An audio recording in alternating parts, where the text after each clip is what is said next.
Human nature اور قرآن کے اندر اتنی مطابقت ہے، اس طرح وہ ٹیلی کرتے ہیں ایک دوسرے کے ساتھ کہ محسوس ہوتا ہے کہ وہ کتاب ان صفحات میں لکھی ہوئی نہیں ہے بلکہ لوح قلب پر لکھی ہوئی ہے کہ جہاں سے وہ انسان اسے پڑھ رہا ہو۔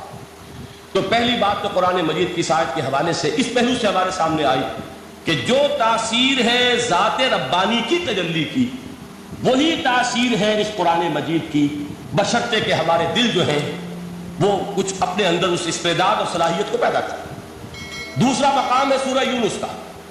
اب کسی کلام کی عظمت کا دوسرا پہلو ہو سکتا ہے اس کی افادیت کے اعتبار سے، اس سے فائدہ کیا ہوگا نوع انسانی کے لیے۔ دیکھیے دو آیات، یہ عظیم خزانے ہیں عظمت قرآن کے۔ سورہ یونس میں یا ایھا الناس، اے لوگو، قد جاءتکم موعظۃ من ربکم وشفاء لما فی الصدور وہدی ورحمۃ للمؤمنین۔ چار الفاظ نوٹ کر لیجیے۔ اے لوگو، آ گئی ہے تمہارے پاس وہ چیز تمہارے رب کی طرف سے جو موعظہ ہے۔ موعظہ کسے کہتے ہیں؟ نصیحت۔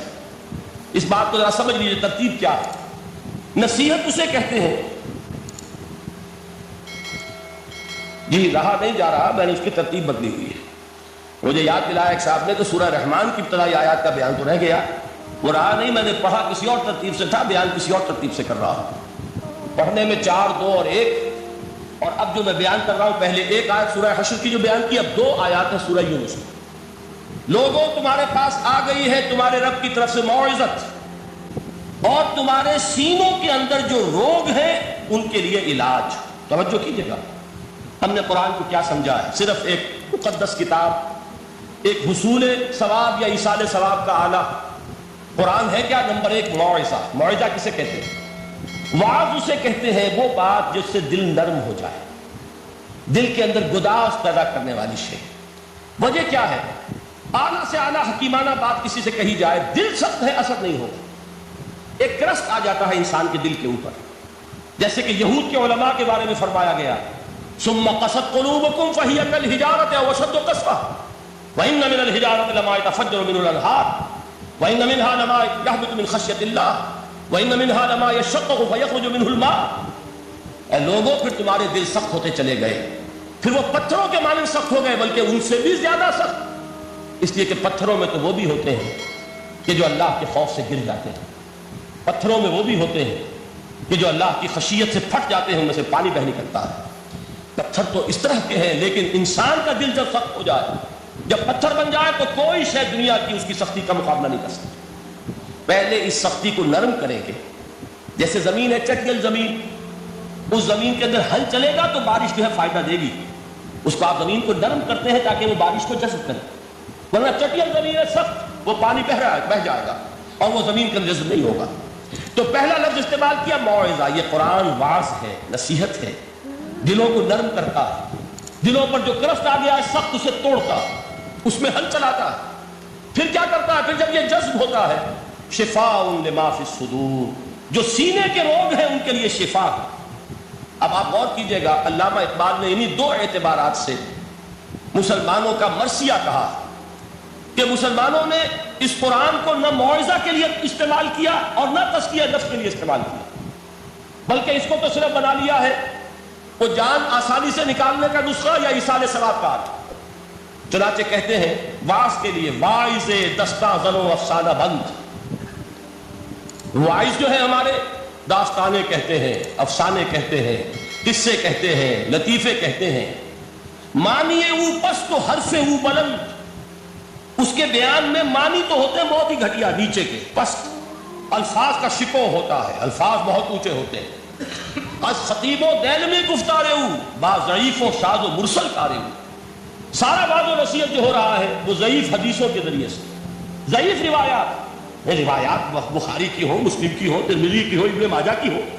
کہاں خطیب بغدادی اور دینمی، وہ کتابیں کہ جن کی کوئی سند نہیں ہے، وہاں کی روایات کے ذریعے سے لوگوں کو تذکیر کرنے کی کوشش کر رہے ہیں۔ با ضعیف و شاذ و مرسل کارے ہو، ضعیف روایات، شاذ روایات، مرسل روایات، جن کا سلسلہ روایت محمد رسول اللہ تک متصل نہیں ہے، اس کے ذریعے سے کر رہے ہیں۔ حالانکہ موعظہ، سب سے بڑا موعظہ یہ قرآن تھا۔ قرآن کہتا ہے خود فذکر بالقرآن من یخاف وعید، اے محمد صلی اللہ علیہ وسلم آپ اس قرآن کے ذریعے نصیحت کیجیے۔ یہ قرآن ہے جو دلوں کی سختی کو ختم کرے گا، گداز پیدا کرے گا۔ دوسری طرف علامہ اقبال کیا کہتے ہیں کہ جہاں تک ہمارے ہاں جو بھی تصوف کے معروف حلقے ہیں، صوفیاء حق کی بات نہیں کہہ رہا، وہاں قوالی ہو رہی ہوگی تو حال آ جائے گا. صوفی پشمینہ پوش حال مست، از شراب نغمہ قوال مست. قوال سے جو کچھ مل رہا ہے، حال آ رہا ہے، مستی آ رہی ہے، کیف اور سرور حاصل ہو گیا ہے. صوفی پشمینہ پوش حال مست، از شراب نغمہ قوال مست. لیکن یہ کہ اس کی محفل میں درنمی سازت بقرآن محفلش، اس کی محفل میں قرآن کا کہیں گزر نہیں ہے. جبکہ محمد رسول اللہ صلی اللہ علیہ وسلم کی بھی ایک محفل ہوتی تھی، محفل سماع. وہ محفل سماع کیا تھی؟ حضور صحابہ سے فرمائش کر کر کے قرآن سنتے تھے. حضرت عبداللہ ابن مسعود رضی اللہ تعالیٰ عنہ کی روایت موجود ہے کہ مجھے ایک مرتبہ حکم دیا حضور نے کہ قرآن سناؤ. میں نے عرض کیا حضور آپ کو سناؤں؟ آپ پر تو نازل ہوا. تو حضور نے فرمایا نہیں، مجھے کسی اور سے سن کر کچھ اور لطف حاصل ہوتا ہے. اب امتثال امر میں حضرت عبداللہ ابن مسعود رضی اللہ تعالیٰ عنہ نے سورہ نساء پڑھنی شروع کی. 41ویں آیت پر پہنچے. چشم تصور سے دیکھیے کہ حضور بھی تشریف فرما ہے، صحابہ کرام کی محفل ہے، اور صحابہ کیسے بیٹھا کرتے تھے ادب کے ساتھ. ایک روایت میں الفاظ آئے ایسے بیٹھتے تھے ساکت و صامت ہو کر، بالکل خاموش، سکون، ساکن اور ساکت و صامت، کہ جیسے ان کے سروں پر پرندے بیٹھے ہیں کہ ذرا جنبش کریں گے تو پرندہ اڑ جائے گا، اس ادب کے ساتھ. تو وہ محفل جو ہے حضور صلی اللہ علیہ وسلم کی، اور ایک صحابی حضرت عبداللہ ابن مسعود گردن نیچی کیے ہوئے ہیں اور قرآن پڑھتے چلے جا رہے ہیں. جب اس آیت پر پہنچے فَكَيْفَ إِذَا جِئْنَا مِن كُلِّ أُمَّةٍ بِشَهِيدٍ وَجِئْنَا بِكَ عَلَىٰ هَٰؤُلَاءِ شَهِيدًا، کیا ہوگا اس دن جس دن کہ ہم ہر امت پر ایک گواہ کھڑا کریں گے، اور اے نبی آپ کو گواہ بنا کر لائیں گے ان کے خلاف. آپ کو یہ ٹیسٹیفائی کرنا ہوگا کہ اللہ تیرا جو کلام میرے پاس آیا تھا میں نے پہنچا دیا تھا، اب ان کی ذمہ داری ہے. They are accountable, they are responsible. اس پر حضور نے فوراً فرمایا حسبک حسبک، بس کرو بس کرو.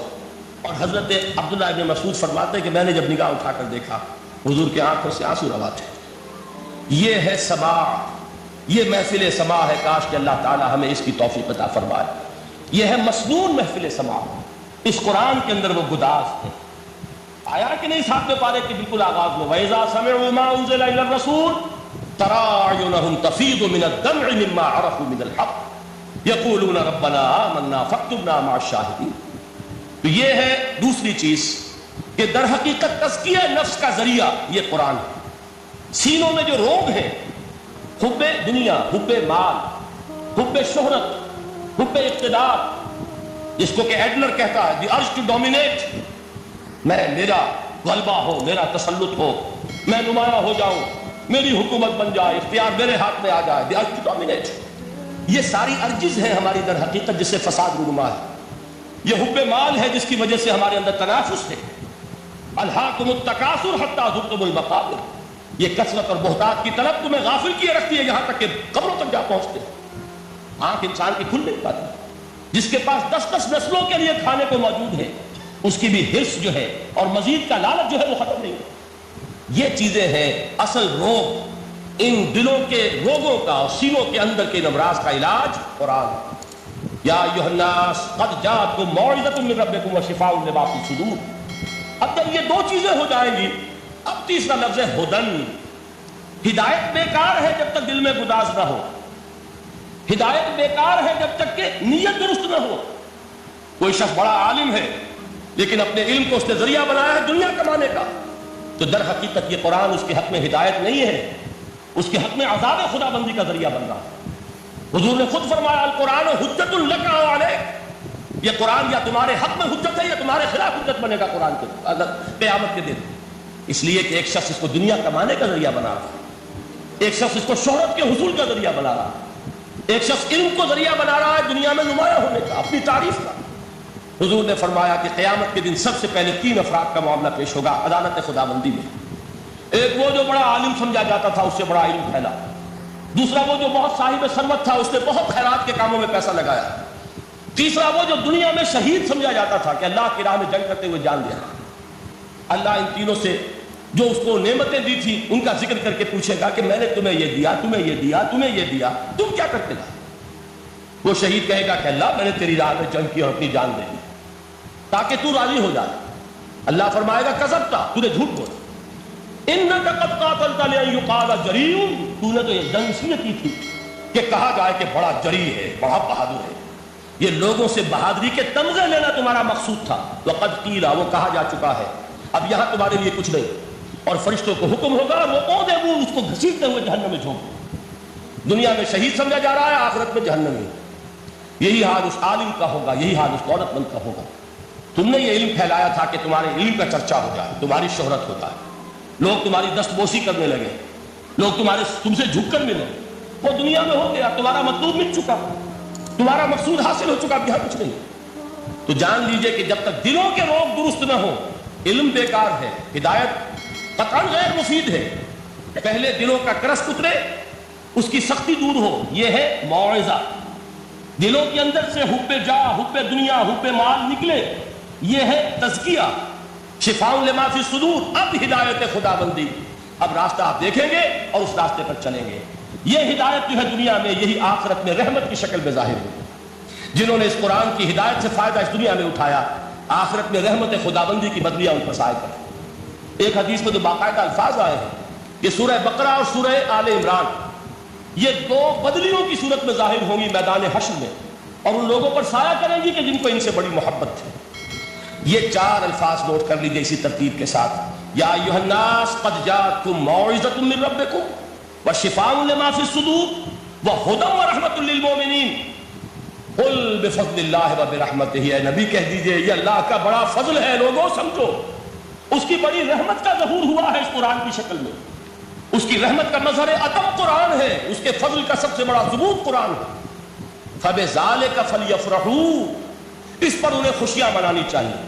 اترانا ہے تو اس پر اترائیں کہ اتنی بڑی دولت ہمارے پاس ہے، اتنا بڑا احسان ہے جو اللہ نے ہم پر کیا ہے. فبذالک فلیفرحوا هو خیر مما یجمعون. جو چیزیں یہ جمع کرنے کی فکر کر رہے ہیں ان سے کہیں زیادہ قیمتی یہ قرآن ہے. کاش کہ یہ دو آیات تھی ہمارے قلب کے اوپر، یہ کندہ ہو جائے.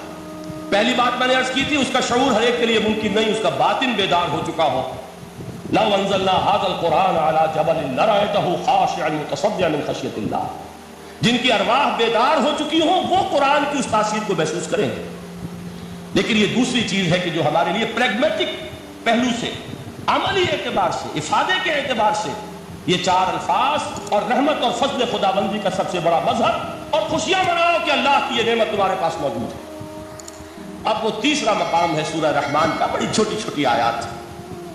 آپ نے سنا ہوگا حضور نے سورہ رحمان کے بارے میں فرمایا ہے، سورۃ الرحمان عروس القرآن. یہ سورہ رحمان جو ہے یہ قرآن کی دلہن ہے.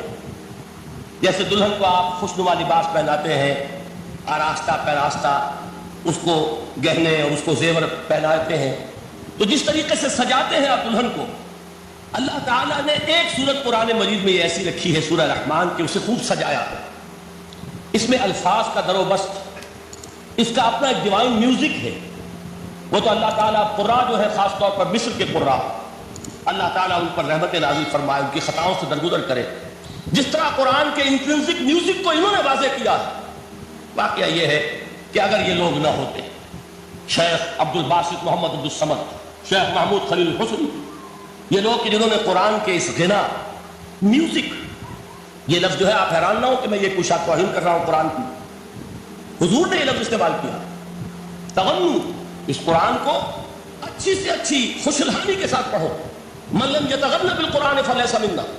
جو قرآن کو بہتر سے بہتر انداز میں، اچھی سے اچھی آواز میں، خوشلحانی کے ساتھ پڑھنے کی کوشش نہیں کرتا، وہ ہم میں سے نہیں.